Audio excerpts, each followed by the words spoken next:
All right, we're going to continue with 1.3, solving equations with variables on both sides. We can answer the last two essential questions, and these are, or the first one is, what does an equation with infinitely many solutions look like? Okay, as we can see, there's still variables on both sides, so we got to approach it the same way we approach the other one. Okay, so the first thing we want to do is write the questions that we are going to be using, which is number one, do I have parentheses? Do I have like terms? Remember, I added an extra step, which is move variable to the left.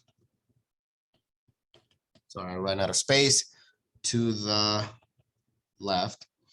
And then we gotta follow the process, which is staying consistent.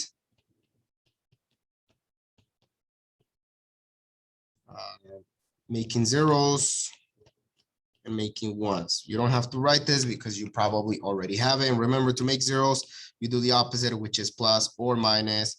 And to make ones, you do the opposite, which is multiplication or division. Do not forget those. So once we write those down, then we can start following. The first thing is, do I have parentheses? And the answer is yes. So let's go ahead and take care of that.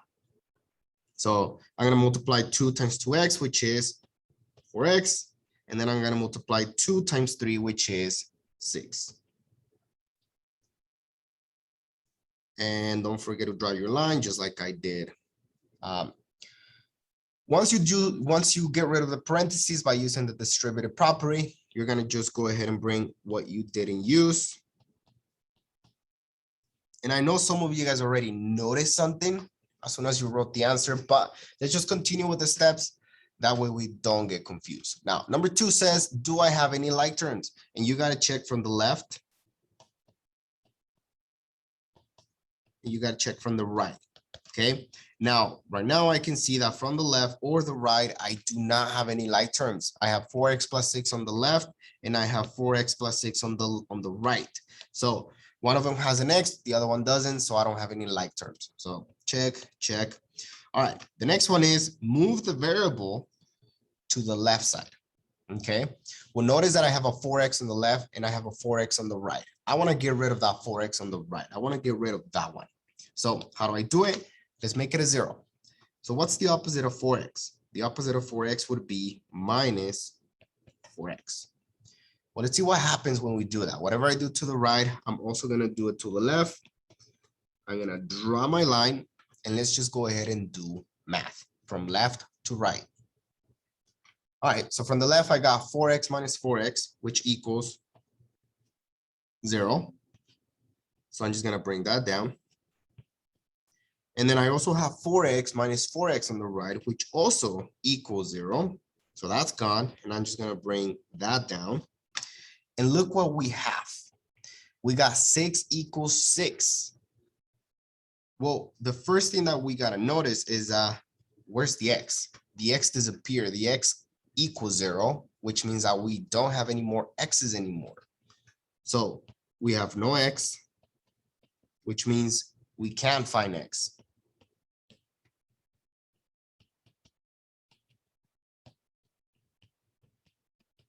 So that's a problem. Well, let's see what we have. We have 6 equals 6. Well, that's actually true. 6 does equal 6, which means that this is a true statement. So here's what you're going to do when this happens. So if and when the x's go away and you can't find x anymore, if your statement is true, like this one, 6 equals 6, that means you have infinite many solutions. You can write that as IMS. Okay, that would be your answer, infinite many solutions. So when there's no x's and you can't find it and you get a true statement, that it's infinite many solutions.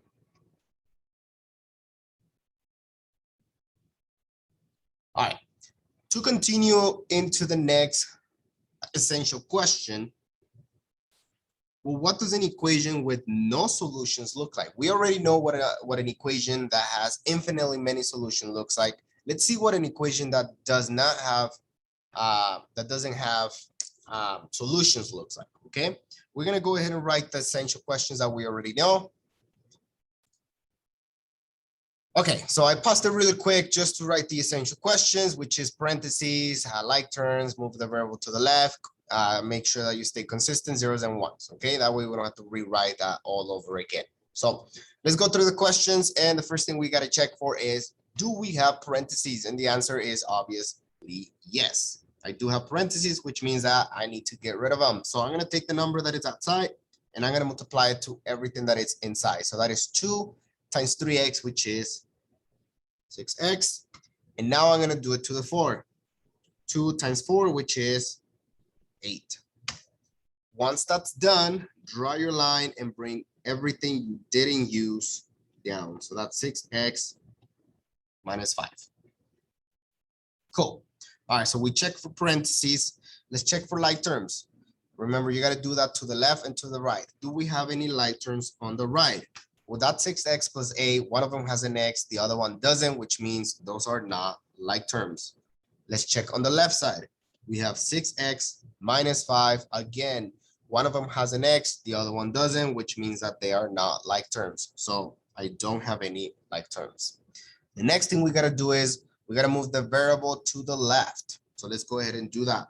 I want to move this x into the left side. Well, how do we do that? We got to make it into a 0. Well, what is the opposite of 6x? The opposite of 6x would be minus 6x. And whatever I do to one side, I do to the other. So then I'm going to minus 6x into the left side. I'm going to draw my line and just do math. Well, 6x minus 6x equals 0.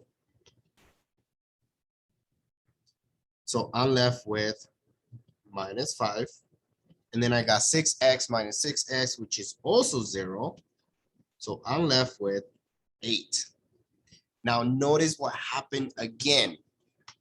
Back to the point, there's no x, which means you can't find x.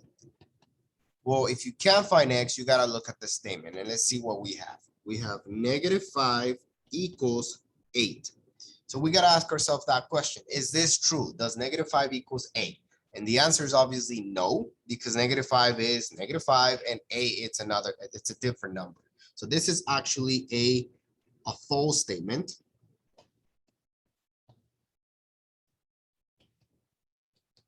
Because they don't equal each other. So what is my answer going to look like? So when you do get a false statement and there's no x, this is what we call a no solution. This equation has no solution. Okay, so that is what an equation with no solution look like. Again, if you end up with no x and you get a false statement, that means there's no solution. So there's no answer.